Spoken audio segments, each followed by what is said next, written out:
नमस्कार, मी स्नेहल बोलते. तुमचं माझ्या चॅनेलवर स्वागत आहे. आजचा विषय आहे वैशाखातील उन्हाळा. उन्हाळ्यात घ्यावयाची काळजी.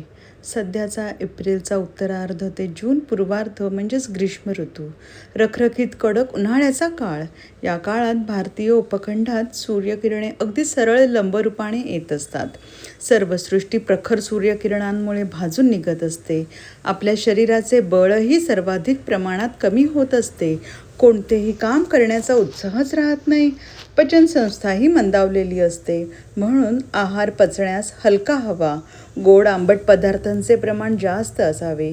भाकरी, पोळी, भात, दुधाचे पदार्थ, विशेषतः ताकाचे प्रमाण जास्त असावे. माठ, तांदूळजा, चाकवत, चुका, पालक, भेंडी, पडवळ, दोडका, घोसाळी या भाज्या खाण्यात असाव्या. कांद्याचा वापर वाढवावा. कच्चा कांदाही अधिक खाणे फायद्याचेच ठरते. मांसाहार अल्प प्रमाणात करावा. आहारात द्रव पदार्थांची भरपूर योजना असावी. कैरीचे पन्हे, कोकमचे सरबत, लिंबू सरबत नियमित घ्यावे.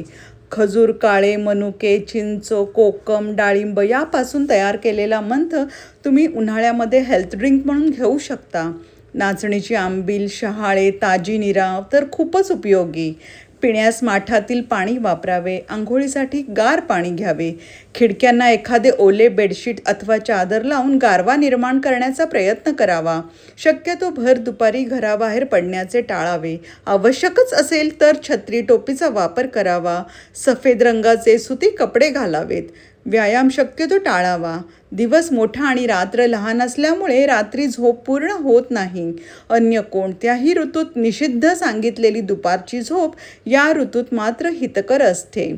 अशा प्रकारे आहार विहारात तारतम्याने विचार करून बदल केल्यास उन्हाळा सुसह्य होण्यास मदत होते, जेणेकरून आपण आपल्या आरोग्याची नीट काळजी घेऊ शकू.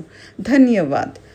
तळटीप: कुठलाही सल्ला तज्ज्ञ वैद्यांच्या मार्गदर्शनाशिवाय अंमलात आणू नये.